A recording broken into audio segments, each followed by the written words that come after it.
Bonjour à tous, on se retrouve pour une nouvelle position. On va parler ici d'une étude spectaculaire, hein, enfin moi je trouve en tout cas. Une étude, c'est une position qui est inventée par un problémiste en général, qui invente une position pour obtenir une sorte d'énigme un peu sur une partie d'échecs, pour trouver évidemment les meilleurs coups pour les deux, la façon d'arriver à ses fins, donc à mater le roi adverse, ou bien, alors ici on va être dans une position particulière dans laquelle on va devoir faire partie nulle avec les blancs.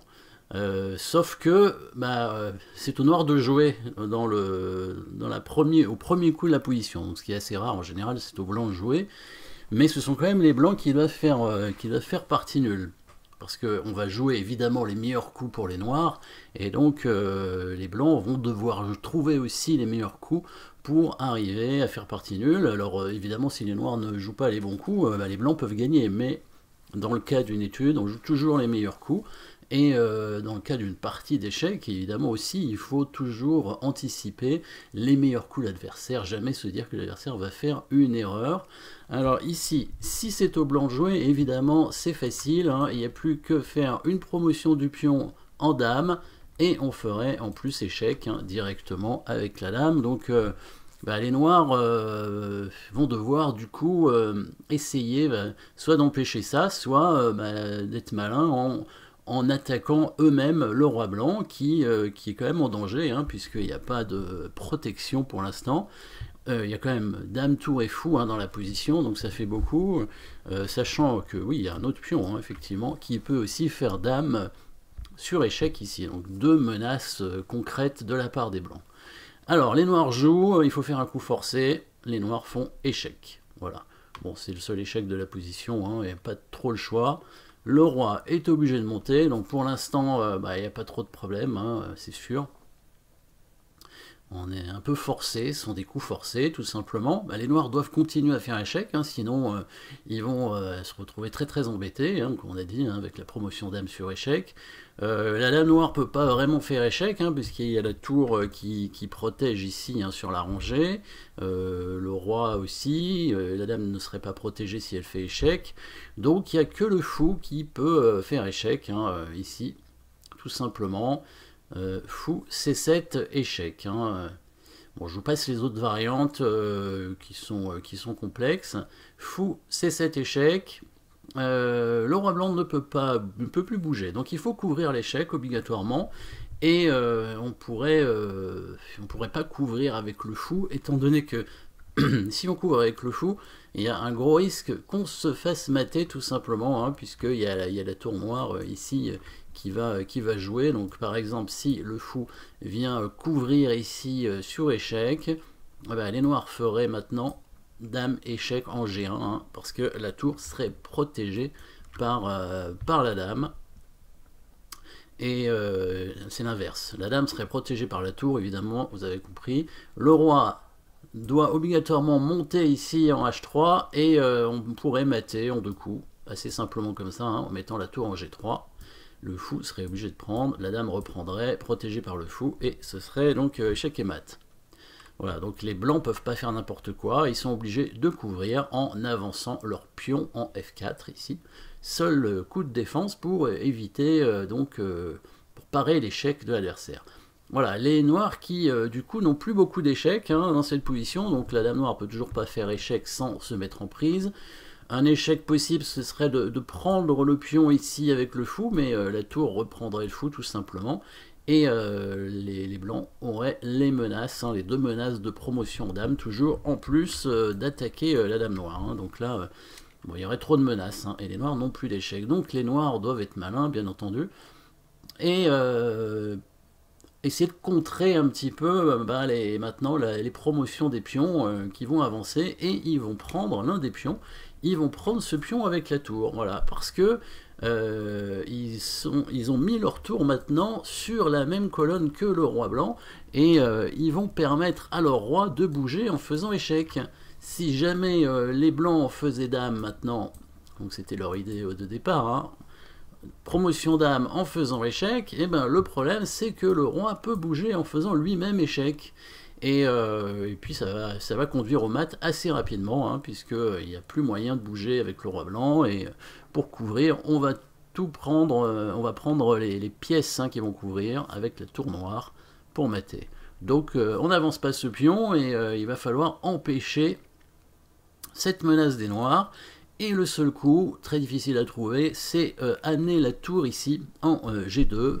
Alors, pour contrôler en fait, hein, la case du roi, finalement, hein, on a compris l'intérêt, puisque le coup de roi en G4 permettait de faire échec et mat en quelques coups. Donc la tour blanche vient contrôler cette case. Alors, vous allez me dire, mais le roi peut bouger ailleurs. Effectivement, bah, c'est ce qu'il va faire, hein, a priori. Il va bouger ailleurs, il va se mettre en G6 pour faire échec. C'est presque aussi dangereux que l'échec en G4. Bon, ça laisserait quand même une case disponible au roi, mais le roi n'a pas intérêt à y aller, parce que là, la dame noire pourrait faire échec, hein, si le roi vient en G3. La dame noire, cette fois, peut faire échec en D3 sans se faire capturer par une pièce blanche. Et par la suite, soit on continue l'attaque, hein, ce qui est tout à fait envisageable à mon avis, soit au minimum on va gagner la tour de toute façon. En prenant la tour avec la dame, on contrôlerait la case de promotion du pion. Et bon, les noirs resteraient quand même avec une dame de plus dans ces cas-là, hein. Bon, il faut voir qu'au départ, les noirs ont l'avantage matériel, bien entendu, hein. On a vu que les noirs avaient une dame, les blancs n'en ont pas. Par contre, les blancs ont 2 tours. Les noirs n'ont qu'une seule tour. Bon, ça fait quand même du matériel en plus, hein, puisque la dame c'est quand même 2 fois plus fort qu'une tour, mais il y a des pions, hein, blancs au départ, hein, qui peuvent faire promotion dame, donc c'était le souci principal évidemment de la position. Donc le roi noir est venu au G6 pour faire échec à la découverte. Et là, les blancs ont une défense, déjà ça commence à une petite défense assez particulière, hein, c'est quand même très rare que ça arrive en partie, que parer un échec, on arrive à parer un échec en faisant nous-mêmes échec. Donc à part dans les films, c'est rare de le voir. Le fou vient se poster, alors il ne faut pas se tromper de case en plus, il se met en H6 pour couvrir l'échec de la tour noire et en même temps faire échec au roi noir. Voilà, il se met en H6, alors on va voir pourquoi il va se mettre en H6 plus tard, hein. Ça va arriver. En fait, il faut qu'il protège toujours ce pion, hein, principalement. Donc le fou en H6 et échec à la découverte. Donc ici, pour parer l'échec, il faut bouger le roi. Alors si la dame prend la tour, on reprend la dame. Et là, les noirs n'auront plus d'avantage matériel. Et on pourrait même gagner, hein, certainement, puisqu'il ne pourra pas nous empêcher d'aller à la dame. Il sera obligé de sacrifier sa tour. Donc il va être obligé de bouger son roi. Il a plusieurs cases, mais la meilleure case... alors, il pourrait prendre le fou, hein, avec le roi, mais ce serait pas une bonne idée, parce que s'il prend le fou, on ferait échec avec cette tour-là, voilà, pour forcer le roi à bouger, et du coup, là, on ferait dame sur échec, hein, le fameux échec qu'on voulait faire avec les blancs, hein, depuis le début, fameuse dame sur échec, et on irait le mater. On pourrait d'ailleurs trouver un joli mat, hein, parce que le roi serait obligé de venir en H4, ici, finalement, il doit y avoir plusieurs façons de mater, mais il y en a une qui est assez jolie, c'est en 2 coups, ici, hein. On peut faire échec avec la dame en E7, on met la dame en prise, mais s'il prend la dame, il y a le mat en H6, le fameux mat des escaliers, hein, avec les 2 tours. Voilà. Et bon, si la dame noire, et si la tour noire ne prend pas la dame, évidemment, ce serait la dame blanche qui prendrait la tour, et là, ce serait mat aussi, hein. Voilà, donc le roi ne va pas prendre le fou. Les noirs sont malins, évidemment, ils jouent les meilleurs coups. Et il va mettre son roi en F5 pour éviter l'échec de la future dame blanche, hein, quand elle va arriver en E8. Alors les blancs doivent absolument continuer à faire échec, hein, parce que les noirs vont menacer mat, hein, sinon, hein, si on fait promotion dame ici, vérifions le mat, hein, la tour prend le fou sur échec, le roi va être obligé donc de se poster en G3, et les noirs vont mater assez rapidement en prenant ce pion avec le fou. On voit le roi en plus en F5, hein, qui protège cette case, la tour qui prend et la dame qui reprend, et ça fait bien échec et mat. Donc on fait pas dame avec les blancs, on continue à faire échec en tentant de forcer le roi noir à se mettre sur une case où la dame blanche pourra faire échec. Donc on fait échec avec la tour en G5, voilà. Tour G5 échec, très important. Et le roi noir qui va cette fois devoir prendre la tour. Alors si le roi revient en F6 comme ça, hein, on va pouvoir forcer le roi noir à prendre la tour en faisant échec, comme ça avec le coup tour E6. Et quand il prendra, on pourra faire dame sur échec. Voilà, et ici bah, on a toutes les chances de s'en sortir avec les blancs, hein, peut-être même mieux, hein, puisque on sait que en général, quand il y a dame et tour sur l'échiquier, il n'y a que ça. Bon, il y a un fou en plus, hein, et puis il y a même un pion pour protéger le roi, donc c'est vraiment parfait pour les blancs. Celui qui a l'initiative de l'échec va gagner, hein, en général. Hein. Donc là, dame et tour, les blancs font échec. On peut être sûr qu'il va y avoir un échec et mat, pratiquement forcé. Bon, on peut, si vous voulez, on peut regarder un tout petit peu. Voilà, s'il couvre avec la tour en E7, alors je vais pas forcément trouver les meilleurs coups qui vont mater tout de suite, mais ça devrait quand même être pas trop compliqué. On pourrait faire échec avec la dame, par exemple, en C6. Et si le roi vient en F7, bon, il y aurait directement mat en G6, hein, par exemple.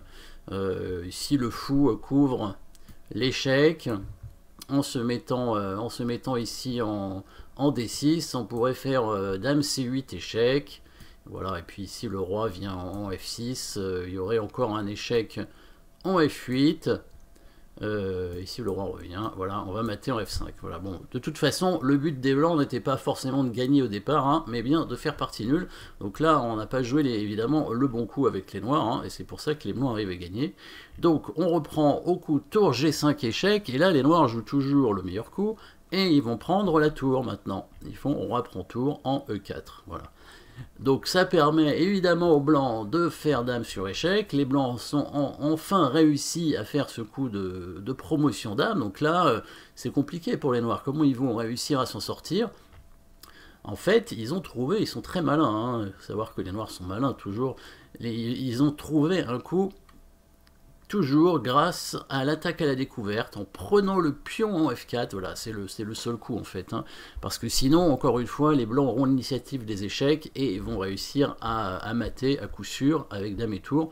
Par contre, en prenant avec le roi ici, alors le roi a l'air vraiment très mal placé puisqu'il se met sous le feu du fou, bon, il y a des échecs de la dame aussi, évidemment, sauf que bah, les noirs aussi ont un fou qui est sous le feu du roi blanc, ce qui fait que si les blancs font échec ici, n'importe lequel, si le roi noir peut bouger, ben, il y aura un échec aussi avec le fou noir.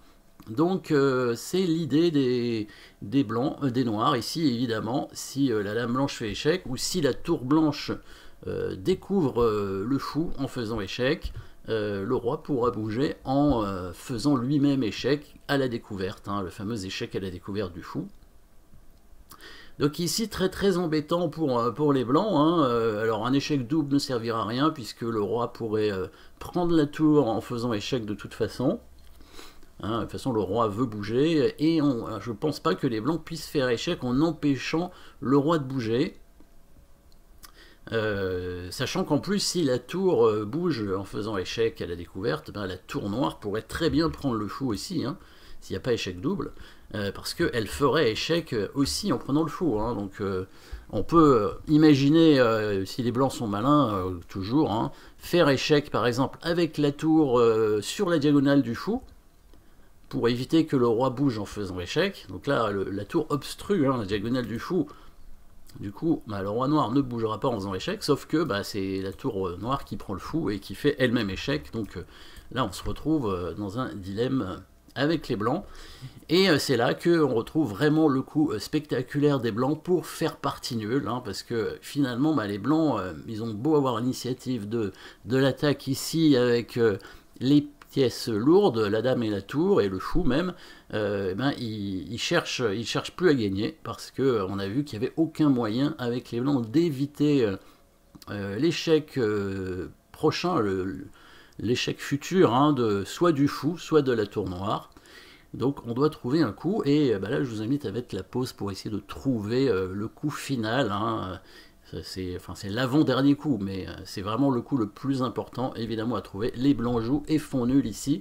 Mettez la pause, et voilà, on va regarder tout de suite le coup qui est très très difficile à trouver et très spectaculaire, avec le sacrifice de dame ici en E3, dame E3 échec. Quel est l'intérêt de ce coup, à part donner la dame? Bah oui, on donne la dame.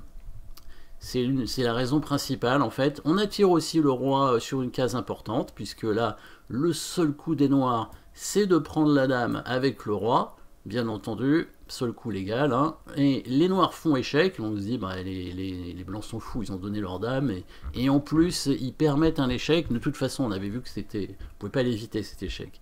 Sauf que, maintenant, avec le roi placé où il est, on peut faire, et c'est à peu près le seul coup aussi, hein, on peut couvrir avec la tour en faisant échec, mais en faisant cet échec, on fait un échec double. Donc on attaque le roi de deux façons, avec le fou et la tour, ce qui fait que bah, le roi est obligé de bouger hein, dans ces cas-là. Hein. Il n'y a pas moyen de prendre les deux pièces en même temps pour éviter l'échec, pas moyen de couvrir l'échec non plus, donc on sait que sur un échec double, on est obligé de bouger le roi. Et qu'est-ce qui se passe après ? On me dirait, s'il bouge le roi, de toute façon il n'a pas le choix, il est obligé de bouger le roi. Il peut le bouger où il veut, c'est-à-dire bah, sur la case en D4, sur la case en E4, sur la case en E2 ou sur la case en F2. Il a 4 cases disponibles, mais le résultat sera toujours le même. Bah, ce résultat, c'est patte. Voilà. Les blancs, leurs deux pièces sont clouées. La tour ne peut pas bouger, elle est clouée par le fou. Le fou est cloué par la tour noire, donc aucune des deux pièces, que ce soit la tour blanche ou le fou blanc, ne peuvent bouger, et le roi blanc est bloqué aussi, hein, puisque la dame noire contrôle toutes les cases du roi blanc, donc patte, partie nulle. Voilà, les blancs ont réussi à faire partie nulle. Voilà, vous pouvez retrouver cette position et d'autres évidemment dans la masterclass que je mets, dont je mets le lien en dessous sur les études, hein, sur les études, masterclass qu'on a faite il y a quelques temps. Voilà, n'hésitez pas à vous abonner à la chaîne hein, si vous aimez bien, à mettre un commentaire, à mettre aussi, dites si vous aimez. Voilà, et ben en tout cas, merci à tous d'avoir suivi cette position, et puis à très bientôt pour une prochaine position, une prochaine partie.